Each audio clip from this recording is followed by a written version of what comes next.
It's not all about the hype, fame, and talent that makes one become an NBA Hall of Famer. A combination of constantly improving, upping your game, and being able to contend for championships year in and year out as one of the main faces of your franchise makes a player special. Once somebody becomes comfortable after a big contract, 60 new prospects drafted every year, others find different ways to make the league. Younger stars surpasses guys who stay put and remain comfortable. How's it going, guys? My name's Wilson. The NBA will always be surrounded by generational talents who'll be the faces of their decades. But more top picks who were supposed to be next one up never quite live up to the hype. Two promising prospects from the 2016 and 2017 draft were supposed to transcend the league with their incredible talents, passing abilities, generational type point guards who were supposed to even be superstar rivals. We're talking about the tragic downfall of Ben Simmons and Lonzo Ball, both names fading quickly. Some of the most hyped prospects in recent memory, Simmons at 26 years old, Ball still 25. If we look back 5 years ago to rank the best players for 2023, Simmons likely be in many people's top 5 based on the size, talent, and high ceiling of being the next Magic Johnson,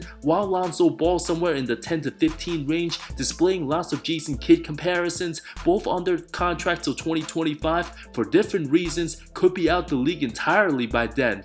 Ben Simmons' career after Philadelphia has been an absolute travesty. Lost all confidence in his game, doesn't seem like he gives a shit about basketball, remains steep on the bench in Brooklyn, no excuses, no Durant, no Irving, no superstar, and considered the third string backup center behind Nick Claxton and a guy by the name of Daron Sharp. Simmons' attitude not very sharp. The bar set super low for the former 3-time All-Star, from being talked about in the same sentence as LeBron to now being a bootlegged triple single version of Draymond Green, and Coach Jock Bond spot on being honest when talking about the challenge of finding minutes for the aloof former #1 pick. You just take a look at what the lineups could potentially look like. You put another big next to Ben, then you got to figure out what the spacing is around him.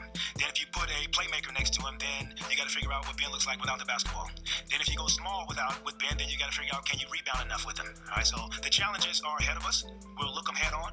We'll figure it out. We have the personnel to figure it out. Whether it is me mixing and matching throughout different pieces of the game. Since no Kyrie, Simmons' last 5 games posted numbers of 3.6 points, 4 and 4, 19 minutes played, being in a perfect situation that suits his needs. Excellent 3-and-D wings everywhere. A shot blocker in Claxton and a guard who can pass, shoot, and play make in Dinwiddie. No more expectations in trying to contend for a championship. No pressure in trying to win many games going forward. Just get his confidence and style back, and yet he's still not responding. Never looks at the basket. Team playing 4-on-5 offensively when he's in. Extremely scared to shoot. His last 27 games, an absolute horrendous 7 of 24 from the free throw line. $35 million a year for coming off the bench. The Hawks series literally broke him for good, and refusing to work on his game like every single player in the league has to do. The perfect definition of having talent without any hard work.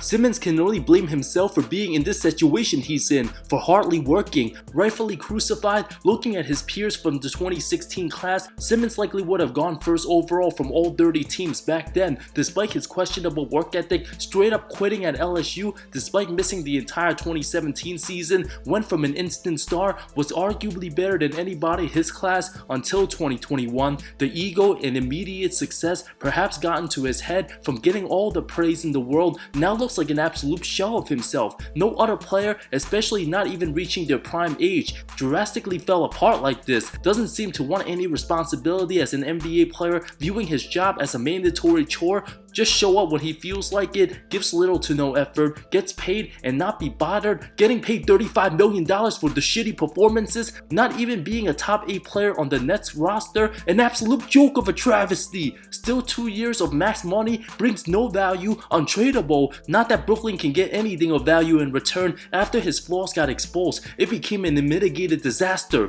Took his talents for granted, blessed for being 6'10", from being all-star caliber good to who the hell is he even now? From being in the top 10 discussion and debates whether you take Simmons or Embiid as the Sixers franchise star for the next decade. If this was back in 2020, who would you rather have between Simmons or Giannis? For being cocky his rookie year towards Donovan Mitchell, the superstar who dropped 71 points in the game, Simmons don't even got 71 combined his last 14 games. The fact that Joel Embiid had to deal with this lunatic for nearly 6 years, can't blame Joel for wanting to become the 7-foot Kobe. The moment he scored 1 point in that disastrous Game 2 2018 Worst Celtics and worked on his flaws then, he wouldn't have been in this embarrassing position today. From being on a stacked 2019 team, took 5 shots in the Game 7 loss to Toronto, cried about not winning Defensive Player of the Year, continued to break free throws, and not even attempting a single field goal in multiple fourth quarters in a playoff series his team had no business losing in.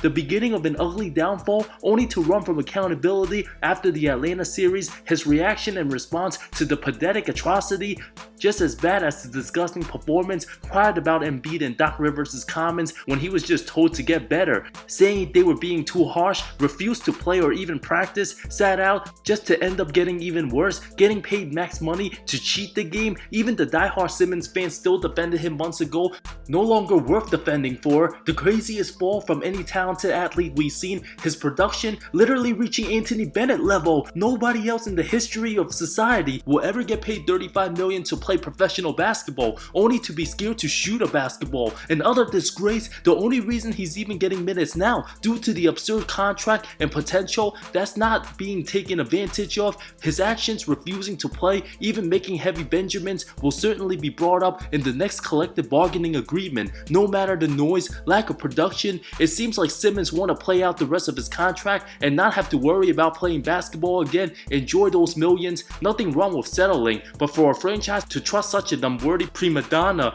no more excuses to blame the organizations. Brooklyn even tried to help Ben by having Kyle Korver teach him how to shoot, and Simmons still hasn't done shit. Even gave the Nets false hope, believing after a mysterious back injury, expected to suit up for playoffs after dunking at practice, says make sure you get this. What an absolute joke, just to dress up like a clown on the sidelines, watching his team get swept. No heart, no desire. A sign that shows he simply doesn't care about ball enough to be great. Unplayable, unbearable, almost 38 mil next season and over 40 for 2025. If Simmons continues his current ways, no teams will want to be bothered dealing with his mess. The time's ticking. Lonzo Ball. The Chino Hills prodigy had all the hype and potential in the world. Despite being in a class full of super talented players, Jason Tatum and De'Aaron Fox, nobody received more buzz than the 6'6" point guard, supposed to be a multiple-time All-Star by now, but showing no signs of returning any point soon. The soon-to-be 26-year-old's career and body almost reaching tragic levels. Filled with unfulfilled potential, it seemed like his game was about to take the next step, going 2 steps forward. His body decided to take 5 steps backwards. First 6 seasons, only played over 60 games one time, which was why many teams were hesitant giving him a big contract. 4 years 80, just 35 games in. Nobody has any idea the next time Lonzo can even play ball again. Even the doctors don't know why his knee's still bothering him. If this was 2018, Lonzo's name would be in the discussion as 5 most promising point guards to have. The polarizing UCLA guard, committed at just 16 years old, combined with his outspoken father LeVar Ball, received heavy global attention, even hyped his son up, saying he's better than Steph Curry. He better than Steph Curry to me. Here, put Steph Curry on UCLA's team right now and put my boy on Golden State and watch what happens. A variety of skill sets, excels on the open floor, grabs boards, elite playmaking, makes everybody around him better. Despite a weird looking jumper, shot over 41% from deep in college, 6 years later, missed the entire 23 season, will officially miss 47% of the possible NBA games, given his long list of injuries already, mostly lower body from knee to ankle, hip, derailing his basketball activities. Constant setbacks. The NBA simply don't have time to wait for young players to heal up, especially being a player in Zo's magnitude, who's supposed to be the missing piece for Chicago's success. Irreplaceable tools as a floor general, defensive wing. Could all these injuries all of a sudden be piling up due to the wear and tear training for the game since he was a baby? Having a super ambitious dad who had visions of his sons all going to the NBA since they were diapers, So started playing ball at just 2 years old, despite LeVar's huge success as a father, where his introductions having his kids work out at 4 or 5 years old, already doing pull-ups and dips, then free weights at 12, 5 days a week, sprinting up the mile hill by their hometown. Could all this early training at a very young age resulted in all these body injuries when most kids normally don't commit to one full-time sport till after the start of high school? Many don't lift weights till after 15 years old. The preparation training for one goal, well accomplished, but maintaining a high-level performance, staying fresh and healthy, an ongoing struggle now. The extra long-lasting mileage on his legs, especially those knees and ankles, vulnerable areas. Once it's been damaged and require multiple surgeries, no guarantee one can perform the same. Due to the Ball's family's success, LeVar with super high expectations launched the Big Baller brand in 2016. Lonzo getting his own signature sneaker in the family business, looking to create an empire. The Z02 Prime sneakers for nearly $500 a pair, released and worn before Zoe was even drafted, which seemed like a brilliant idea but poorly managed. Lonzo later revealed those shoes needed to be changed every quarter due to ripping. Them Z02s I was playing in, they was not ready. They were? Really? What happened? Like, why? Bro, like, no one knows this, but Demo had a backpack and he had extra like 4 pairs of shoes in there. I had to switch them every quarter because they would just rip. So much for ripping. Thousands who brought those shoes had to be redesigned after playing horribly with them BBBs in Summer League. Even the Lakers organization called him out on the shoes, validly questioning him whether they were contributing to the injuries. Perhaps Lonzo, being the nice kid, didn't want to disappoint his family and everyone involved in making the BBBs. Zoe told his team he was comfortable and lied, surrounded by opportunists like the scumbag of a human being, Alan Foster. A convicted felon who served 7 years in jail for defrauding millions out of people, allegedly stole $1.5 million from Lonzo, even convinced Lonzo to sign with BBB over the more established companies like Nike and Adidas. Suffered a meniscus 2018 from LeVar blaming the injuries on the Lakers trainer, stated strongly his son was never hurt when he trained Lonzo, with the franchise having to deal with plenty of outside noise surrounding the lottery pick. When LeBron James decided to sign with the Lakers, there were heavy expectations of competing for a championship, everybody being judged, watched closely. Lonzo did show some promise next to LeBron. First few months of the season, team over 500 until January 19, severely spraining his ankle in Houston, agonizing in pain, supposed to miss 4 to 6 weeks, but later ruled out for the season. Team dropped to 12-23 without him, missed the playoffs, his final game with the Lakers, before being part of the Anthony Davis trade. To nobody's surprise, wore the BBB shoes, hurt his ankle multiple times wearing those. Even nearly got unauthorized surgery recommended by Alan Foster before Rob Pelinka told him no. September 2019, at the time of his fallout with Mr. Foster, Lonzo says the brand demolished, never wore those shoes in a game again, finally took matters into his own hands, played okay with the Pelicans, improved heavily with the outside shot unlike Ben Simmons. Lonzo actually worked on his game and the results shown. Because Ingram was the all-star and got his money, the team appeared to favor Nickeil Alexander-Walker and Kira Lewis Jr. as the wings, while being stuck sharing the backcourt duties with Eric Bledsoe. Lonzo still inconsistent and passive, unhappy with his situation, combined with a hip strain and other injuries, sidelining him for 17 games, took his talents to the Windy City, was having the most success of his career, added playmaking, defense, and knockdown shooting. The team looked amazing, averaged 13-5-5, almost 2 steals, 42% from deep, attempting over 7 a game. Both were 22-13 with Lonzo. After being known as an offensive liability years before, finally lived up to his reputation, in contention for the #1 seed, a two-way specialist with high IQ, even made DeMar DeRozan look like an MVP candidate, became a fan favorite. Zoe's first time being cherished by fans since his UCLA days. Him and Alex Caruso brought in the tough-minded defensive identity for the team. Lonzo looked like an all-defensive team caliber guy, being viewed as the glue guy on a great team, making his impacts, checking all the boxes without being a top scorer, on his way to becoming the most lethal 3-and-D guard in the game. But his last game of the season, January 14th against Golden State, wasn't supposed to be a big deal. Days later, a slight meniscus tear and bone bruise, had surgery, anticipated to be out just a few weeks. The worst was yet to come. Once his knees didn't respond well to rehab, panic set in. No real updates for months, all through the summer, about to start next season. In September, Lonzo still couldn't run, jump, or play, underwent another knee surgery. The team a disaster without him now, might not even make the play-in for 2023. His pain not visible on the MRI scans, even having pain walking up the stairs in his own home. The medical staff still can't figure out why there's such pain.